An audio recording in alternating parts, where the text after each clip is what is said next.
Welcome to the First Turn. I'm your host, Hyena, and today, Llama and I talk about the Cities of Sigmar model release that came alongside Book 3 of the Dawnbringers Crusade campaign for AOS. We talk about the wrap-up of our local GT this past weekend, Midmo, and talk about different aspects of tabletop games, how they appeal to different people, and what we think might be our favorite, and more.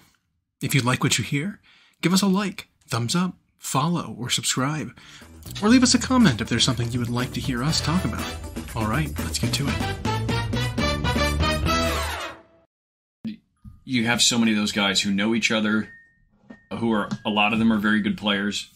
But yeah, Moose lost that first one by 4 points, and then he smoked out a lot of the rest. And what's interesting about that is, in fact, he had like second highest battle points. You kind of you lose the first round, and then you go into loser's bracket. And so, maybe your matchups are a little easier, but only after round 2, or only before round 2. I guess exactly round 2 does it really matter for that loser's bracket? Because then, if you do well, round 3, you're facing off against the 1-1s. Yeah. Right? The 1-1s are the other people who are in the winner's bracket who lost. Yeah. So then it's not a big deal. Yeah. And there can only be 2 unbeatens. I mean, there was a draw on day 1 that they thought could mess it up because it was an unbeaten draw, but then that guy lost. But it was the meta was so few Eldar. There were 3, but one of them was Harlequins, and it didn't do well because the Harlequin list doesn't go into the Dreadnought list well. And the Dreadnoughts were very popular. It's the Ballastar, whatever that Dreadnought is. The shooty one? It's that one. Really? And it's 2 Redemptors, 2... Yeah. So I know the list. They're all in the Redemptor chassis. Yeah. So Moose's was unique because he ran 3 Redemptors, right? Yep. 2 Brutalis. And 2... That's it, Brutalis. Okay. Yeah. And Brutalis is nutty. And 2 Invictors, which nobody was on. Yeah. And then he was doing 1 Ballastaris, which is the shooty one, which was the missile launcher las cannon. A lot of people were on the Double Gladiator Lancer. Yeah. I'm not a huge fan of it. It's fine. So, one thing Moose and I sat there thinking about that a lot of people didn't was for its points, its output is actually greater than the Fire Prism, even when you run 3 of them. Yeah. And so, but people were griping about the Fire Prism and not this thing. Now, this tank was mostly, I think, for the mirror match to crack other Dreadnoughts. Or if they were running into Tyranids running Monster Mash. The Gladiator didn't seem to be as important as I thought. And Moose's list actually does better against it because it puts it on -1 in a bunch of categories. Right. And so he kind of hoped to run into that. He didn't, though. He still did great. Like I said, he was second highest battle points, finished 6th overall in the event. That's pretty good for a round 1 loss. Yeah. Because he not only won out, I mean, it was for any college football fans out there, it's when that team in Alabama loses an early game of the season but then wins out, and you can tell by the time they hit the playoffs they're going to win. It was just sort of an early oops. And again, he lost to a great player who almost himself won out, only losing to Kyle playing Astra Militarum, a player who by ITC rankings is in the top 5% of Astra Militarum players in the country and is representing the U.S. team in some event coming up. So... And then Kyle only lost by 1 point. To another very good player. Who went 5-0 with his Marine list. The 2 5-0s were Marine, and the other one was a Tyranid list. And the Tyranid list was very unique because it was not quite running the things we've seen. Almost every Tyranid list has been Neuro Tyrant, all of the Lictor variants, and then Gargoyles for the screening. And then you run some version of monsters in between. His did not opt for that. Instead, he did 3 Broodlords with 3 units of Gene Stealers. And still 2 units of Gargoyles. No Norn Emissaries. And so the unique thing about his list was what people have been using the Gargoyles for is they're dirt cheap, they're ultra fast, they get to do a move, shoot, move. And so what you actually do is what Tau did at the very start of their 9th head release. You move them out early and you pin the opponent in the corner. Nobody's playing anything that flies, and so they just get stuck there having to kill Gargoyles before they can move. The Tyranids then run out behind them and score. They get up by big points, and even when their stuff starts dying, now the other person's playing catch-up. The Gene Stealer list goes even farther, because the Gene Stealers get a scout move, they get to move 8, advance automatically full with one of their stratagems and then still charge. Mm-hmm. Do they infiltrate as well? Can they infiltrate, scout, run, and still charge? I don't think they infiltrate as well. Okay. But in the Vanguard detachment, they get to do the advance and charge. Sure. And they have a huge threat range. They run these 3 units at 10, and if they're going second, they either just pack them all behind buildings and then do it the following turn, or if they're going first, they spread out in like a 50-some inch line and kind of quarter you off. And the difference between them and the Gargoyles is Tyranids really lack punch against armor. So the Dreadnought and tank-heavy armor list, or the Astra Militarum list, or like even some of the suit-heavy Tau list, the Sisters list that are all in tanks, Tyranids had trouble punching that stuff. Genestealers don't, because they get a huge pile of attacks, hitting on 2s with rerolls, and when they've got the Broodlord attached, they're devastating wounds on all of them. And so Moose didn't understand where it was good, and then I started explaining. Because I was going around just talking to everybody who was winning, and like what was happening, with what choices they're making. And they were all happy to divulge information. Too much to go into here, because we got other stuff to talk about. But it was like, on math, the Genestealers were doing 10 to 12 unsavable damage before you even had to make saves. Right. And so that was just punch Tyranids don't have elsewhere. But most Tyranid players are completely overlooking because they looked at Genestealers, saw Strength 4, and just kind of wrote them off. Well, plus there's also just the fact that... And Broodlord's a little pricey. That they're 1 damage, right? But they hit so reliably. They're 1 damage, which a lot of the nasty things like those Redemptors are -1 damage, which aren't affected by this. Right. It's like we were saying with the Dev Wounds change, where it's not mortal wounds anymore. So look for damage 1 weapons that are Dev Wounds, because they aren't affected by any of the... No damage reduction, no nothing. Of the nerfs to these rules. Like, you don't get damage reduction against it. You still don't get your saves against it. You don't care about spill because they're 1 wound each, kind of thing. Yeah, and so they're getting like their reroll ones to hit and like twin linked or so they're just like getting so much through, and they're pinning you back, and they still have Gargoyles if they want to do more of it, so to more pinning, and so you're stuck there, and you actually have to kill the Genestealers, which are now 2 wounds apiece, 5 up invuln, and one of the units gets stealth, so it just randomly ends up a little tougher. I think it was a cool metagame call. The irony is, so there would have been 2 Tyranid 5-0s, but they had to play each other round 4. And it was a super close game, and the Genestealer guy won. Well, that's assuming. Assuming the other guy would have won his. Yeah, right. And he was another phenomenal player. Jake something. He's a guy everybody knows. He ran the Norn Assimilator, the 310.1. He didn't like it. He was like, I would have gone down to the Emissary, because he only ever used it to do the 15 OC thing. It's just not killy enough. It doesn't actually kill the big stuff like you want it to. So why not scale down to the shooty one that can still score? But the Genestealers were a great call. The irony being is, I figured this out, the counter to the Genestealer list may actually be the Termagant Swarm list. Because they do their scout move and then move. You then with the Gaunts get to back up and then go twin link to shit pile of shots, and then now you have to go through 120 bodies. So that list might actually be the counter to it in the mirror match. But yeah, really cool weekend, really cool event, well run. The venue is just a glorified gym, but plenty of space. I think the guy who runs it, his wife did the catering, so it was like food was cheap. It's in a nice, quiet town. So yeah, I think that's one that I'll make a stop to, because the whole thing was just super cheap too. Well, it was really funny because we were talking about where it was. It's in Ashland, Missouri. Yep, that's right. So south of Columbia. Because we didn't go, but we were thinking like, well, we got time Saturday. Maybe we'll just pop down there, and we were like mapping it out to see. It's like, oh, it's like 2 hours away from here. That's cool. But the problem was, on the same road leading to Ashland, Missouri is Ashton, Missouri. Yeah. 2 hours away. Ashland is 4. Yeah. So it's like we would have just driven down and be like, oh, this is the wrong town. So I'm kind of glad we waste did. of gas. Yeah. 8 hours of driving in a day would have been too much. 4 hours I could have stomached. Yeah.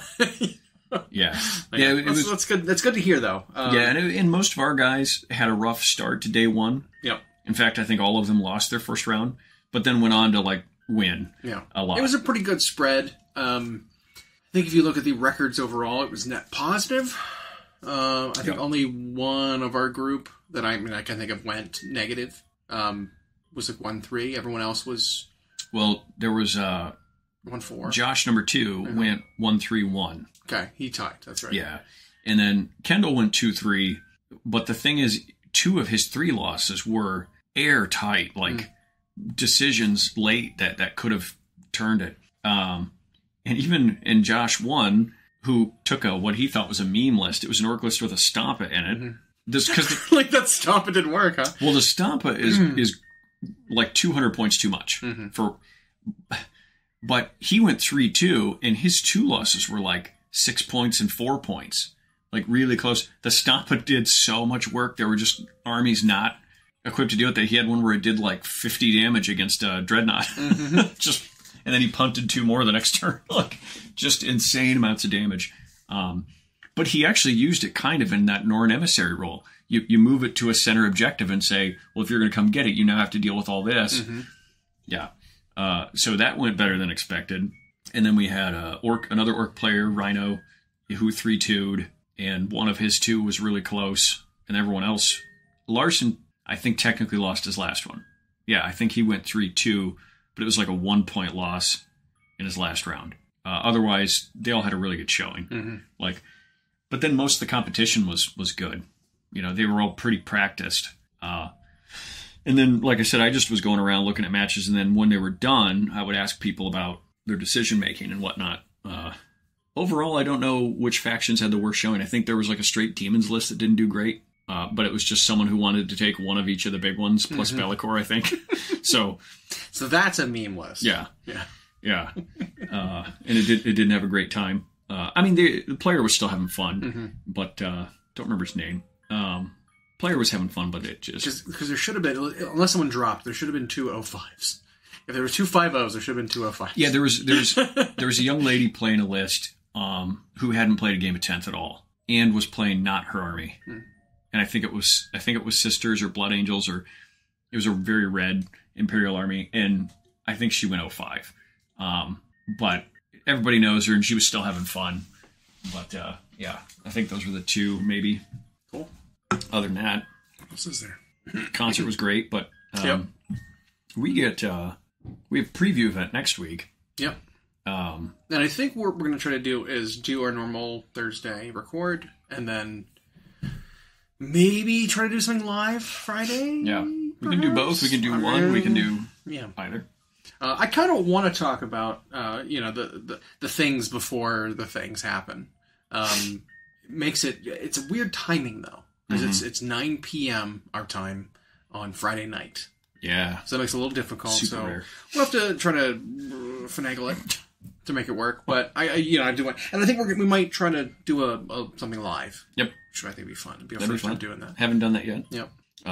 But that'd be, so that would be like our regular one would air on Friday, but then we do a live. Yeah. People shortly can after. Us twice. That'd be cool. Can't get enough of us. Yeah. But that was cool. But you just came home with an armload of goodies. Good Lord, it was so much. So, because what dropped? So part of the issue was that it was a dry spell for me, at least, because there was nothing that was really coming out that I wanted until Cities of Sigmar officially releases, right? But in addition to that, the campaign book for Age of the Brute, whatever, Volume 3, Belthanos. I didn't pick up him. The Sylvaneth character. Yeah. I will eventually when he's on his own. I don't need the box with him and his regiment. But Ionis Cryptborn with his little dragon retinue came out. Plus the Black Talons release. And so it was just like, well, here's basically an entire army. Yep. I just went and picked up an army. And you got General Lady on Manticore. Yep. Yeah. Big. That's a big, beautiful centerpiece. Yeah. It's actually kind of funny is before they actually come out proper, they already got a points change. I don't know if you noticed that. Oh. They did some erratas already. One of them was a nerf to a points increase to some of the units in Cities of Sigmar, which is the Fusiliers, the guys with the shields and cannons. They went up from 150 to 170. Okay. It's a pretty big jump. Yeah. That's pretty big. The lady who's being carried in the palanquin went up 20 points from, I think, 160 to 180. I wonder. Well, she's got board-wide buffs and debuffs. So like she's might have just felt too good. Really good. And then the Smith or the Smith / Wizard, who everybody's been painting up online. Let me think. No, I think the Palanquin lady went from 150 to 180. So I think she was a 30-point increase. And then the Wizard, the War Smith, whatever, went up from 90 to 110. But I mean that makes sense because his buff is really, really good. It's just here's more AP. Yeah, but it's weird. It's weird that with no data they did that. It's one thing when they did that for like Leagues of Votann, where the whole world blew up just reading some of these rules, and then they had to like emergency errata before it was legal. But cities have been waiting for the book to be official for so long. Well, maybe that does mean there was data, because there were some people who had the book. And you just proxy the models and play with it, whatever. And then I like that they changed the points before the models really truly go on sale. Mm-hmm. I mean, you had to pre-order if you wanted to, but like if you go into a shop to go and buy the models, the points changed before you buy them. So it's like, well, maybe they're not good enough anymore. I don't want it. Right. As opposed to like, you bought it, points increase. Yeah. I was getting them regardless because I think they're beautiful. So whatever, I'm fine. I was trying to coax some of these guys because the Midmo's all a 40K event, and not many of them play Age of Sigmar. Mm-hmm. But I was getting some people hot on the cities stuff, just because, like we talked about last week, just the aesthetic as far as a medieval human-y faction is just so good. And there were some people who were like at least gonna I'm gonna get me some of them cavalry models. Like, don't know if they'll play though. We'll see if we can get some locals to. A lot of people locally, I think, are. I think that's the good thing about AOS. It's a very good game. It is. I mean, it's right up there with 40K without being as like competition focused. Let's put it that way. Yeah, it's less match play-y. Yeah, because 40K. I mean, the design for this edition is whole in on let's do a tournament game. Yep. And that's what they're focusing on. That's what their changes are relying on. The way that detachments work to keep them balanced. You don't get that many options for stratagems. You don't get that many options for special rules. You don't get that many options. For the first time, it feels like they tried to make rules tighter for that. Yeah. AOS a little looser. They still fall short with some of their wording. Yep. They still fall short with some of their fluff-based decisions. And they fall short with the stats of some units just not breaking customs, right? Tradition. Space Marines are 4s across the board. Still. Always. They always will be. Like, they can't help themselves. 4s isn't good enough. Well, and not when they're accompanied by so many zeros and dashes also. Yeah. And the rest of the game around it changes wildly. And then the Marines just always... They're forever 4s. Yep. But the nice thing about Sigmar is that it's a nice game to fall back on and like palate cleanse a little bit when you're done with your choice of game for a little bit. And and I think they still do a very good job with the match play of AOS as the data shows. Yeah. But it's a less weighty, a less rules set, which to some degree lends it to be cleaner. And the games play so fast. Despite all that, despite all the fluffy elements, the games play really fast. Even though there's way less range in it than there is in 40K. You're not killing everybody turn one, yet the game plays faster. Well, it's because you're slapping each other both, top and bottom of every turn, every time, because it's all melee. Yep. Things die way faster. Everyone wants to be in that center of the table, so once it starts, it's just dominoes. Yep. Anyway. But there's a lot of people who are either done with... I mean, I've been talking to a lot of people, kind of hyping up AOS a little bit, as being like, I still want to do stuff, but I don't know what I'm going to do now. And I'm like, well, there's this game. Because, like, people who play Magic get burnt out on Magic every once in a while. People go through cycles, no matter what game you're in. But Magic folks want a second game. They like a fantasy setting. Here's one. So I know some folks that are in Magic and getting into that. There's some folks that are in like Star Wars Legion, who have been going hard. Our buddy Kendar is trying to get that World's Invite. He's got a few more to go for the year before, and he says, well, as soon as I get it, he's got a list locked. By the way, he's got a good list. He 4-0'd, 6-0'd, whatever the number was. The last event he went to, but because there weren't enough people participating, they couldn't give out a second invite. So he would have gotten his invite last time, but talk about bad luck. I know. Jeez. But with that same list, there's no changes coming to the game because Star Wars Legion does changes very slowly. Right. I've heard it's because they have a very rigorous approval process through like Disney to try to get changes made and published. So that the different animal there, yeah. So the changes happen very, very slowly. It's technically then not all in house. You have to like go to the higher up, and get it approved. Yeah. Even though the people that are approving it don't really have any knowledge or ideas of they don't care about the game. But it has to be like it has to go through the steps, and then there's delays in every. I imagine that's the issue with like Lorcana or anything Marvel or probably. It seems like MCP does not have to go through those same kinds of. Oh, good. Some autonomy there. Yeah. So we'll see. But at least for the next few events for that game, Summer's Legion, there are no changes to the meta. There are no changes to points, anything. Right. And so he's able to go with them with the same list locked and ready to go, and know which missions are going to be played, and kind of go with the game plan, which is nice. And so he was talking about wanting to do some Sigmar once he's done getting his World Invite and switching to that for a little bit. I'm all about it. And I think one thing that might have even there were two things, and we've talked about this, that like have kept people from taking that dive into AOS. And it was like you had people who maybe tried it out before it was really a game and had some bad taste left in their mouth for some reason, and they just haven't gone back. They think it's still that game. Or sometimes it was even the models. It was because you had this weird mix of 30-year-old models with contemporary models, and nobody wanted to buy an army like that. Now, while Skaven is still in that boat, might be. I mean, it's one of the last ones, though. It is. Most of the other armies have seen a lot of stuff come in that's very up to date, and the factions are becoming more defined as they are. And so I think more people, especially when you saw something like Cities, for those who are waiting for their human, it's like now they're looking at it like, okay, yeah. And then just any of the models that have come out for these campaigns have been amazing. Yep. I mean, Ionis, the Belthanos.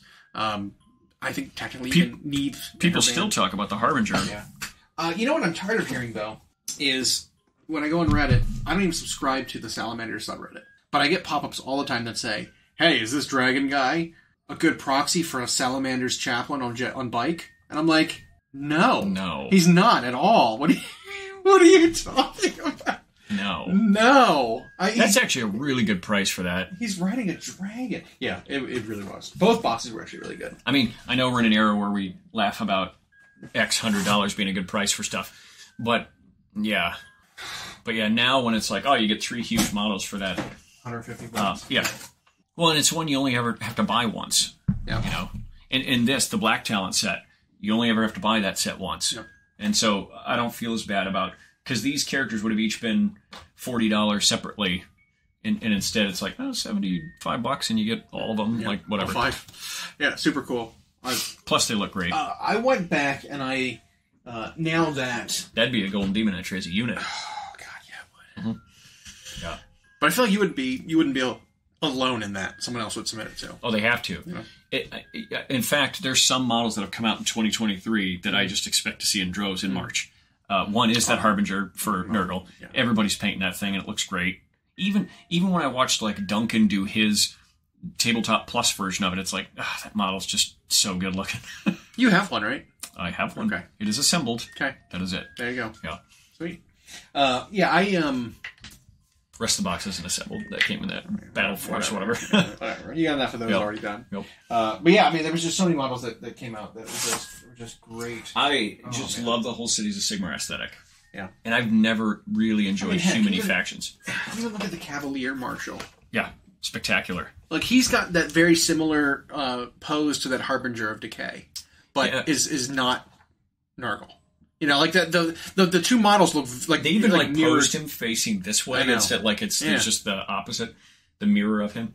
But it's like I've never really been into their human factions, and just this faction. Like, it's like, and this Cavalier Marshal model is overshadowed because on its own, if this model would have just dropped with a campaign book, people would have been like, "Oh, that looks great," or if it would have been an event exclusive, "Oh, that looks great." But because it came alongside, Talia, and came alongside all the regiments, and came alongside, released the same one as Stormcasty guy. Yep. He just gets this model is phenomenal, but gets overlooked. Yep. So that could be one that you could sneakily do for like a Golden Demon or whatever, because less people will be on that guy. Yep. Maybe. Yeah, it was a gigantic release, though. Good lord. But like we said, Sigmar is getting. How many points do you think you expanded your army by? I don't even want to think about that because I know how much dollars I expanded my army by, and I don't want to. It's a few. All right, so I got to do the math. Ionis is 400 points. 2 of the Dragon Riders are 340. Well, that's for Stormcast. Yeah. What about for cities? Well, I'm adding up. Okay, so that's 340, and then Neve and her group are 340. Yep.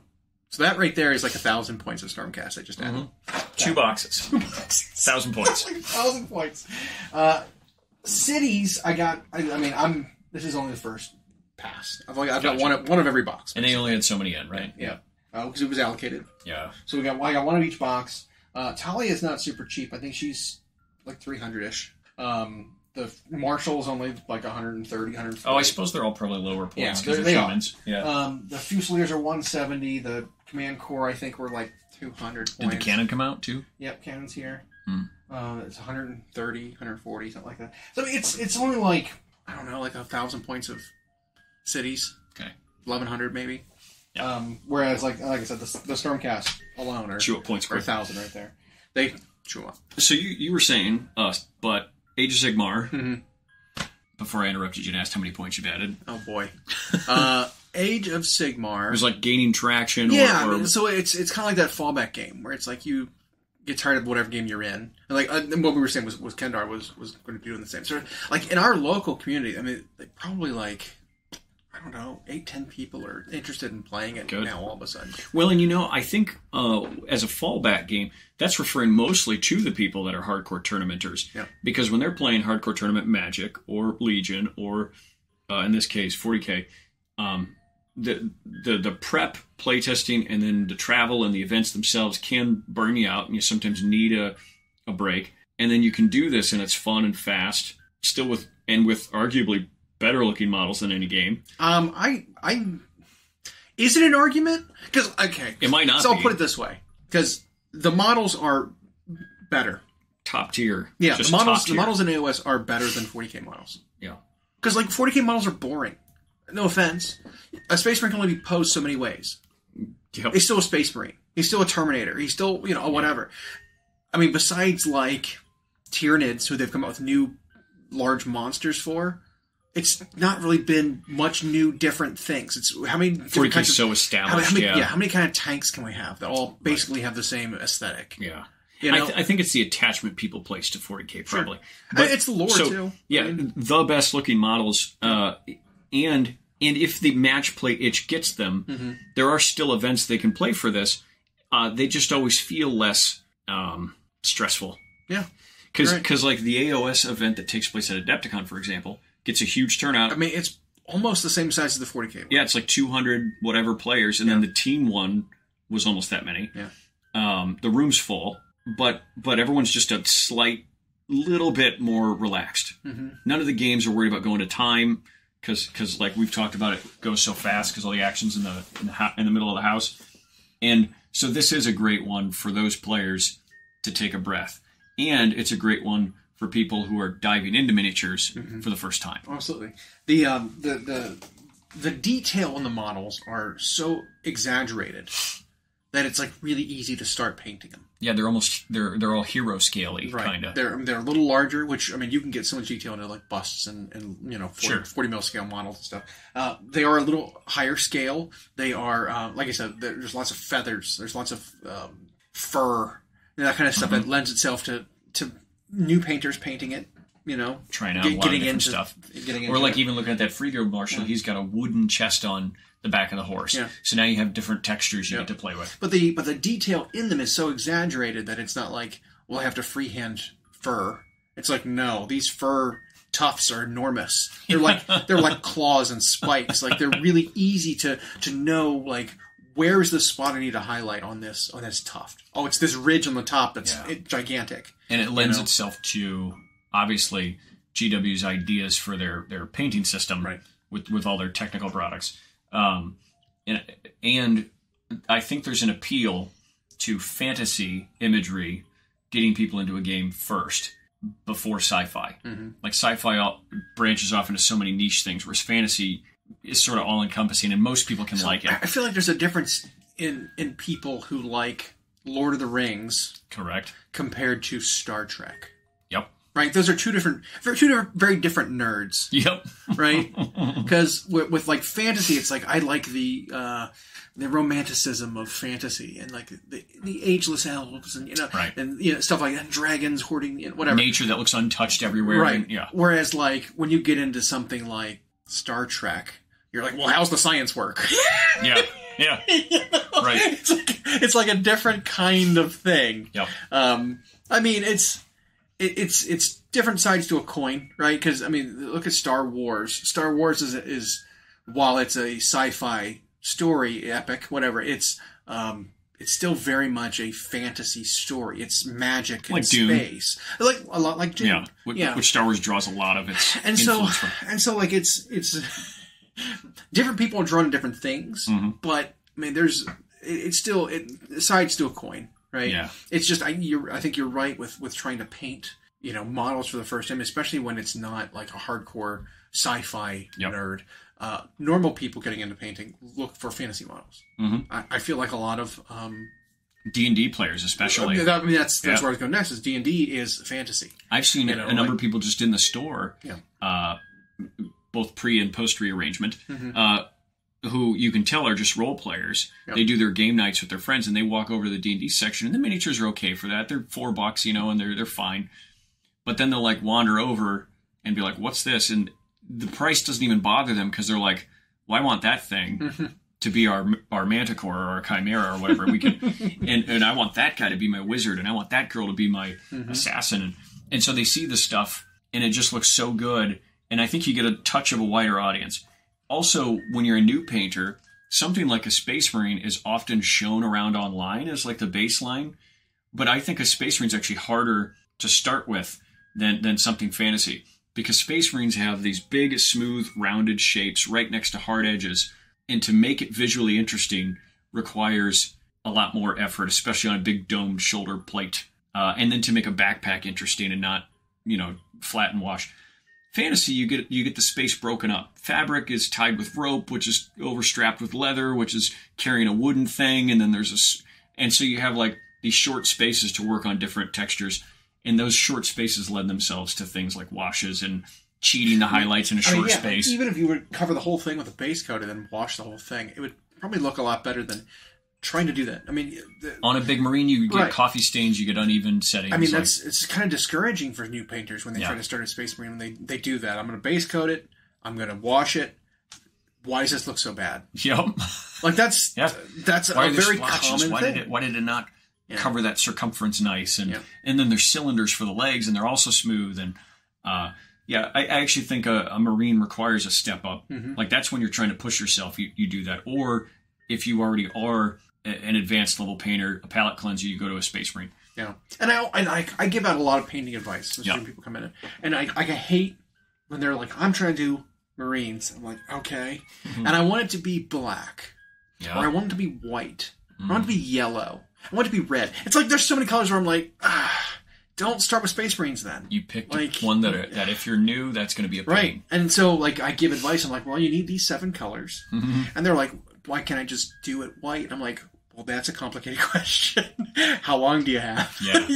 And so it's a lot of that where I'm like, well, one guy came in and is like, I want to paint my Tyranids to look like xenomorphs from Alien. Yeah. I'm just like, black with translucent green. Like, man, buddy, that's going to be difficult because trying to make black look interesting often involves you going other directions than black. Especially if you're new. And that's what it is. It's like very little experience. And it's like, so what, I just highlighted gray? And I'm like, no. I mean, you could. You could try it. I mean, you could. Here's what I would do. And it's just like right over their head. Like they had no idea how to like do the things I was saying. And I'm like, and then you almost have to just default to like, well, okay, so for a first try at that, here's what slap chop is. Right. You almost have to teach them that. I mean, dry brush. What's dry brushing? Oh, man. Yeah. You're going to zenithal into gray and then do a green wash over it. Exactly. That's pretty much it. That's basically what I told him. I was like, I mean, you want to do this grayscale. Start with grayscale. Get the details to pop out with your lighter gray over your black, and then go with something like Black Templar. Mm-hmm. And like blend it all with just a wash. Water down some Black Templar because it's a little greenish. Yep. Just you could sneak in like the Athonian can shade or whatever that dark green one is to tint it. Yeah. Yeah. But whatever. It's like do one of these that like. And sometimes that's tough too. That can be discouraging for new people in because they got an idea from a movie and they want to make it look like that in their minis, and it's like that. As simple as that looks in the movies on a miniature, that's going to be hard to show. But back to what we're saying, I think entry game, palette cleanser game, fallback game, Age of Sigmar just it's like the best one.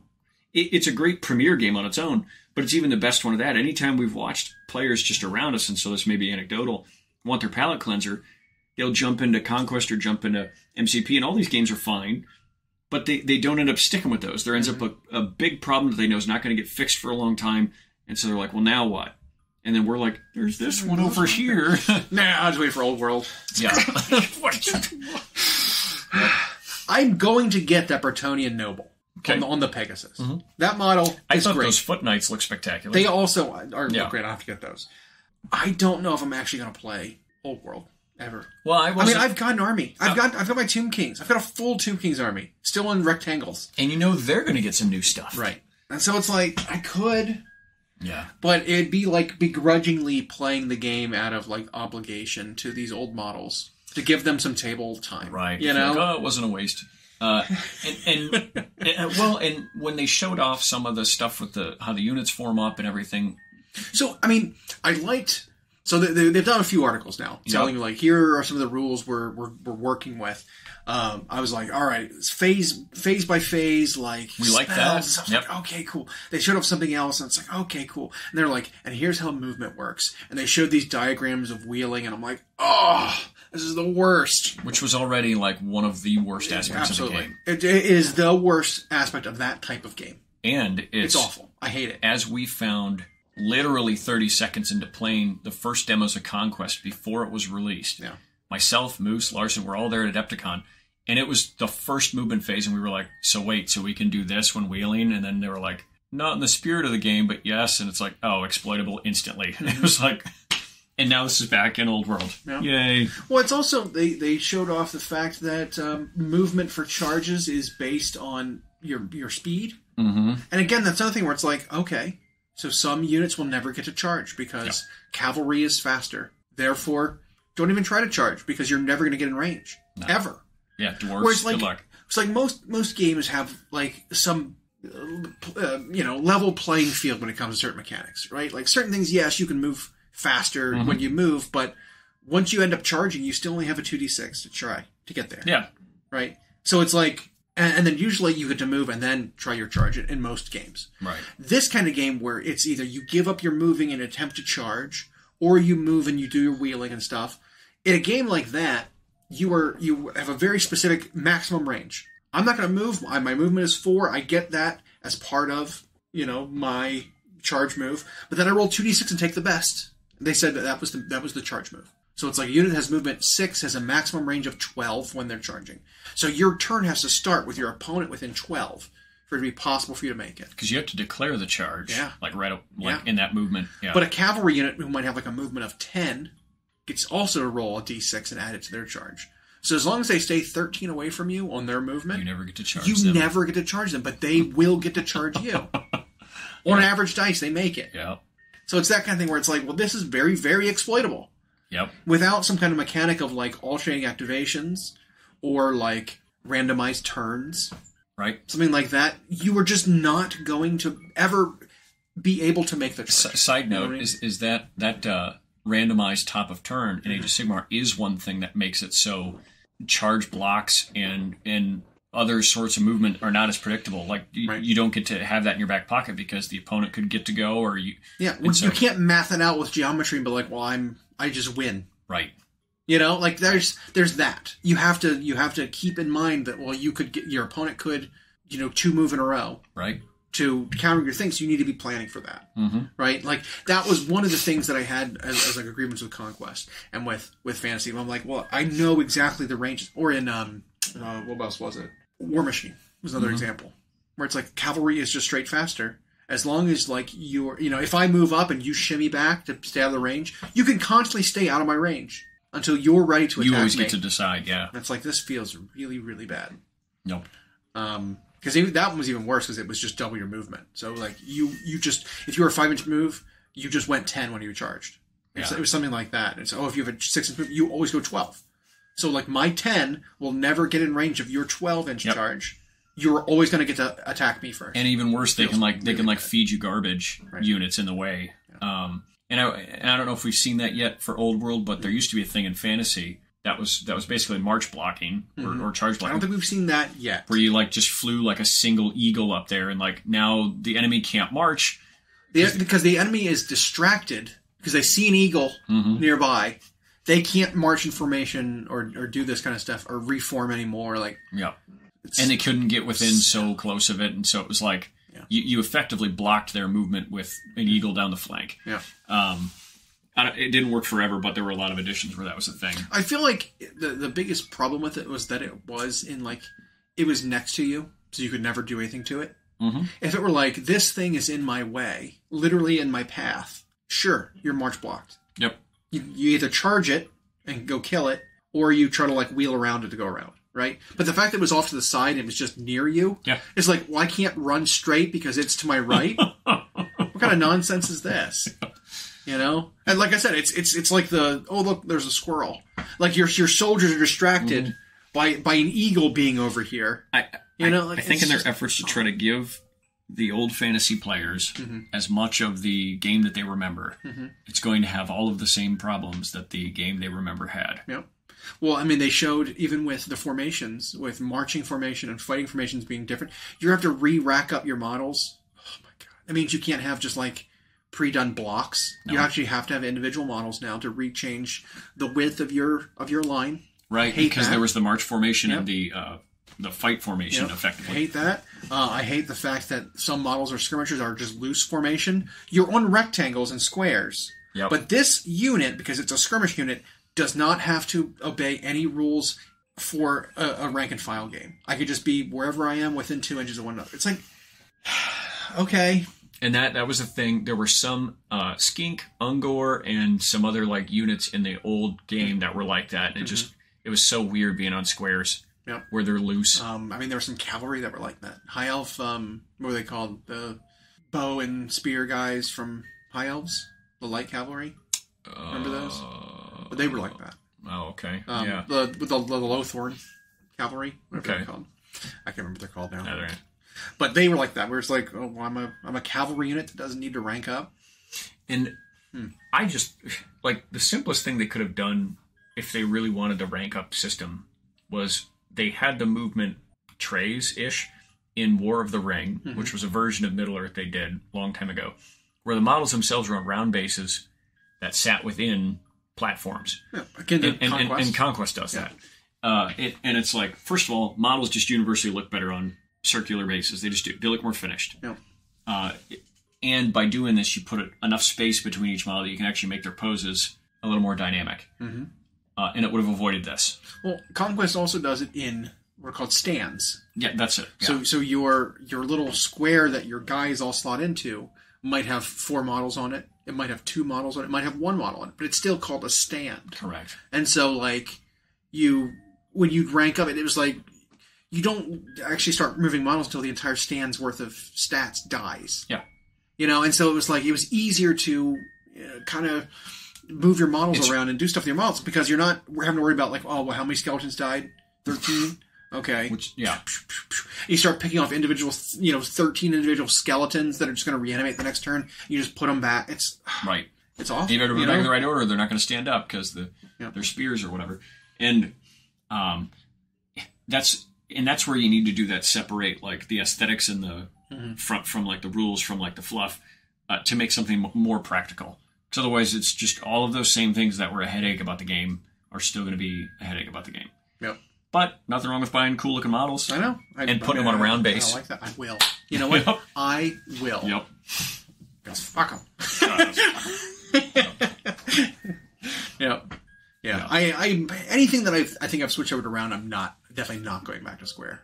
If I haven't switched it to round yet, and it's still in squares, I'll keep it that way. But I'm not redoing my models.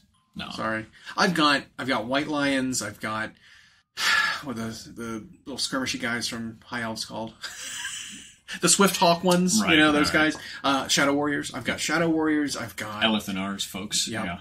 I've got all lots of High Elf stuff. I've got the old Empire stuff that I was using as cities that I took off of squares and put on rounds. I'm not undoing that. Sorry, not going to happen. Any of my Skaven? No, Skaven's for AOS. Sorry. Speaking of switching from old to new, so as you've purchased a bunch of the new cities, past one. Are you eventually going to replace all your old Empire models with as much as you can? So I say that because I just picked up another box of Gene Stealers. Yep. Even though I have 64 old Gene Stealers, I will end up replacing them all with the new ones because they just look so much better. I may. I mean, it's tough, right? Because if I get another marshal on foot with his entourage, with his retinue, I'll have 2 of him, and he'll look exactly the same. Unless you convert him a little bit. But it's hard. It's hard too. I think I would rather just use an old model that I've already got on a round base. Okay. That is the same size, same profile, convincingly the same kind of model. For a character, I can see that. But that kind of thing. But for the rank and file, for the... I can't do it. For the soldiers? I don't think I could. I did do one thing with Seraphim when they got their update. I pulled all the old Saurus warriors I had off of their large ovals. I'm going to put them on small ovals and be the melee skinks. Okay. Because they have those chickens. Yep. And they build 2 things. There's the range ones and there's the melee ones. But I think what I'm going to do is make it so that my old Saurus warriors are going to be the melee versions of them, and then have the official model be the ranged version of them. To have to use old models and to show the difference between them, so they're obvious. The new skink cavalry that ride on them raptor things. Yeah. I saw there was someone at Midmo who had some marine unit of theirs on them. I don't know if it was supposed to... Probably Outriders. It was like their Outriders, yeah. Could be. And they were painted okay, but it was I thought those would be too small. Yeah. And Marines are a little big on them, but it kind of worked when I looked at it. Well, I mean, those Agrodons are kind of large. Yeah. They're deceptively big. They are not a replacement for the old Saurus cavalry because they are just so much bigger. I mean, in spirit, they're a replacement, but you couldn't be I'm going to use my Saurus cavalry as Agrodons. It's they're not big enough. Yeah. They're not the same scale. Ones, the old cold ones, they're just not the right scale. Yeah. It just doesn't work.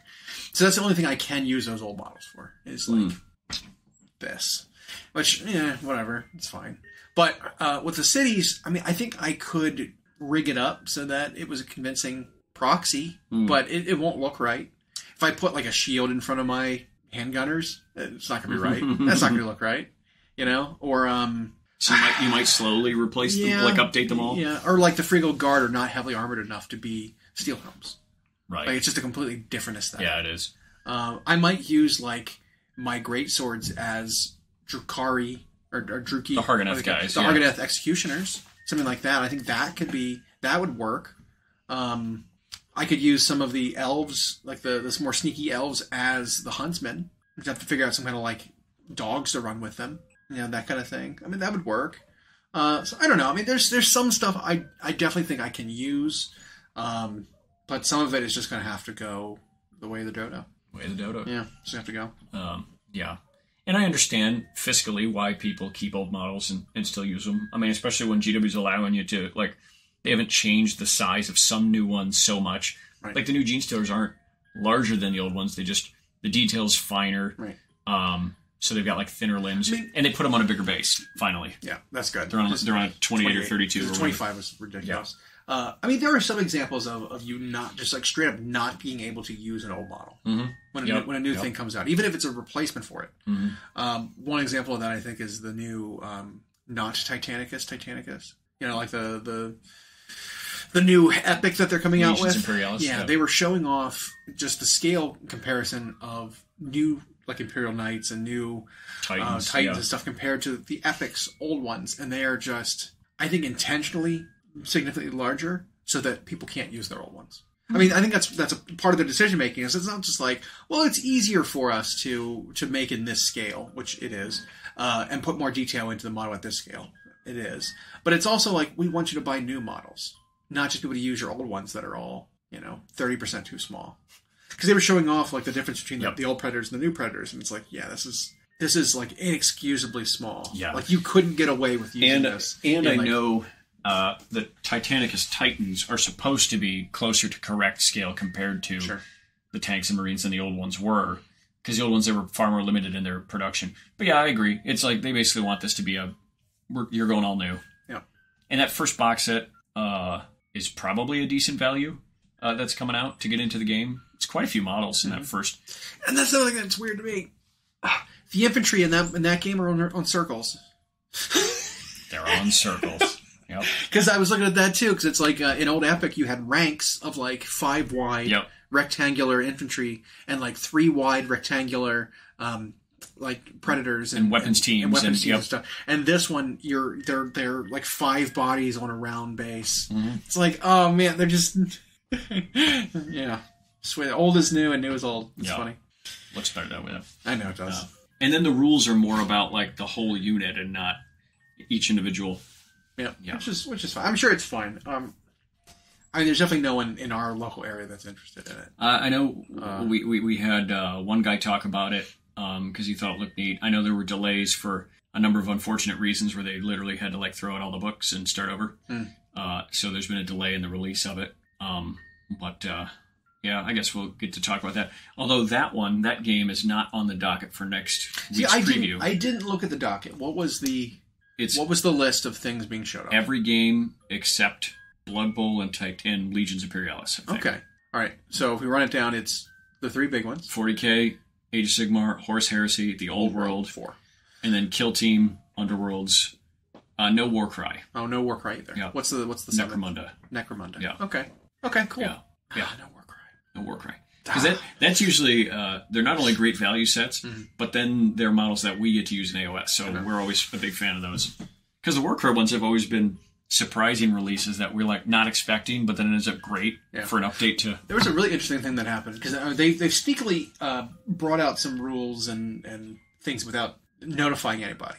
The AOS app has a bunch of different things fed into it that they didn't talk about, like the 2 Underworld warbands that just came out for the new season. The new season they have rules in there, but they didn't tell anybody about it. It's funny.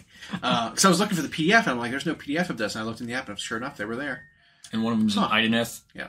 And the other one is Slanesh. Yeah. Yeah, it's like a big, like, Slaneshi. Like, they're all aquatic-themed Slanesh. They're all, like, they've got tentacles instead of legs. They're almost like, the Nurgle guy with the tentacles and the trident. A little bit. Yeah. But what I think is interesting is like, it might be like the evolution of the Chaos Gods a little bit.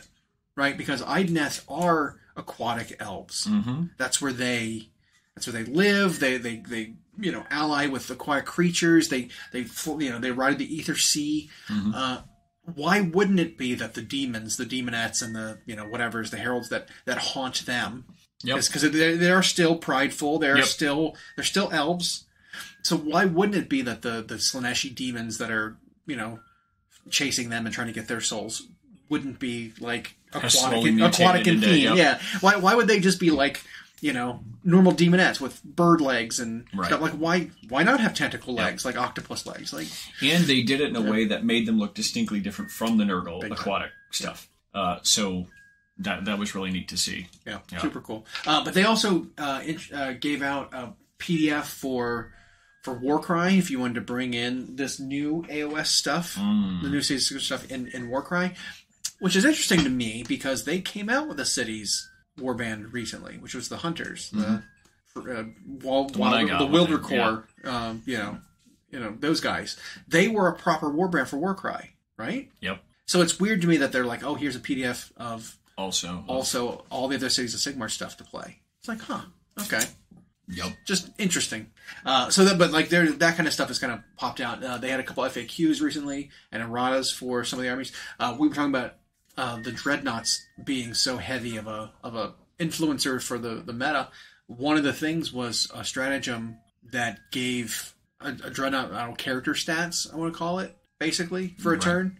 The stratagem was like a command phase thing. You would give them +1 move, +1 bravery, +1 all kinds of different stats. But one of the stats that it used to give them is +1 to their saves as well. Yep. That's gone. So one of the erratas for Space Marines was specifically this stratagem no longer affects the saves of the Dreadnought that it affects. Yeah, it was good. In the Ironstorm Spearhead detachment, which is the Iron Hands one. Yeah. that a lot of people are playing. The Ancient Fury stratagem changed to read, until the start of your next command phase, improve your model's move, toughness, leadership, and objective control characteristic by 1, and each time your model makes an attack, add 1 to the hit roll. So they removed the +1 to save. It was either +1 to saves or -1 to the AP of the weapons that attack. That might have been. It's effectively the same thing. Yeah. Because they're already, most Dreadnoughts are on a 2-up save anyway. Yes. So a +1 or a -1 to AP is exactly the same. It doesn't. It's no difference. It basically, since you can't go more than +1 or -1, it basically just eliminated opposing stacks or whatever. Basically. It made it so AP on the opponent's weapon would need more to get it off that 2, right? Which was relevant. I mean, because there was like 3 things you could stack between stealth and cover and like that, and there was another thing you could do. You have like +3 or +4 armor of contempt. Yeah. That cover you were a 2-up save with ignoring 3 points of AP. Yeah, which is insane. And that's part of why the Dreadnought, Redemptor package we were talking about was so ridiculously good. Yep. It's -1 damage, so 2 damage weapons get reduced to 1. Yep. It was against a Meltagun, you have a 3-up save. Yep. And you have stealth, so you're always -1 to be shot. Well, it was like well, at least with the pet list we were talking about. The Dark Shroud gives them stealth, which was what nobody was on. Right. The Dark Shroud made such a huge difference when he got in other Marine matchups. It was like his Dreadnoughts just won every trade, and he could hide it. That Dark Shroud could just tuck in a building and then he'd sort of castle.